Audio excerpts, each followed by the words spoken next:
Welcome sa aking kusina. Kung bago ka pa lamang dito, huwag kaligtaang mag-subscribe, likes, comments, and share. Thank you. Ang recipe natin for today is pork knuckle with jackfruit. Let's start by adding 2 liters of water,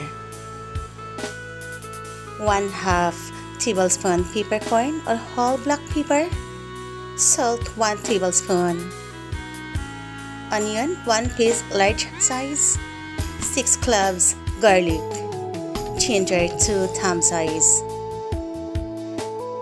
dahon ng laurel 5 piraso, then stir it thoroughly.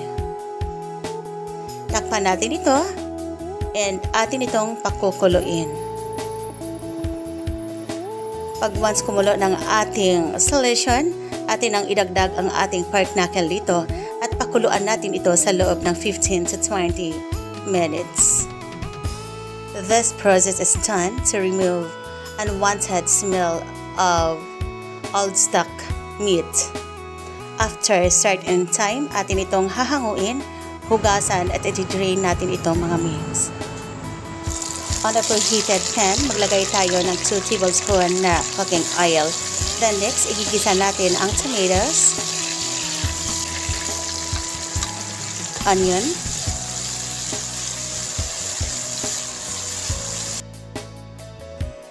garlic,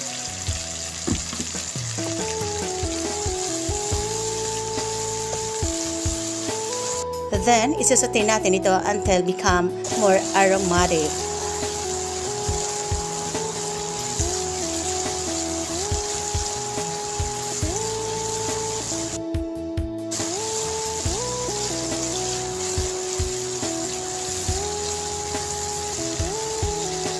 Then, kapag mabango ng ating mga spices, atin nang ilalagay ang ating pre-boiled na pork knuckle. Atin itong paghalo-haloin upang ma-incorporate ang mga spices nito. And now, takpan natin ito until the meat sizzled. I-check na natin ito at ating paghalo-haloin. Dito, maglalagay na rin ako ng pounded ginger. Idagdag na rin natin ang peppercorn and also fish sauce o patis. Maglalagay din tayo ng pork cubes para lalong sasarap ang ating lutong ulam. Pagkatapos natin itong mailagay, atin itong paghalo-haloing mabuti upang well-distributed po ang ating mga ingredients. Sa pagkakataong ito, maglalagay na po tayo ng tomato sauce. Ang tomato sauce ay nagpapasarap ito lalo sa ating lutong ulam na langka. Pagkatapos natin itong mailagay, atin po itong paghalo-haloing mabuti.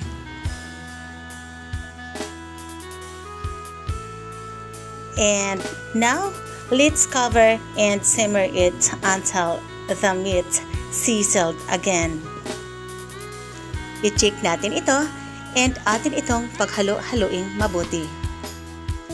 And now, let's continue cooking by pouring in 1.5 liter of water and then stir it thoroughly. Takpan natin ito at ating pakukuluan hanggang sa lumambot na ang ating karni. By this time, we are going to check if malambot na ang ating karni, mga friends. Since hindi pa masyadong malambot, atin itong takpang muli at pakukuluan sa loob ng 10 minuto. Tikman natin ito upang ma-assure natin ang lasa. Dito, magdagdag na rin tayo ng chili for an extra hot kick. Isunod na rin natin ang ating pre-cooked na jackfruit. Pagkatapos natin itong mailagay, atin itong paghalo-haloing mabuti.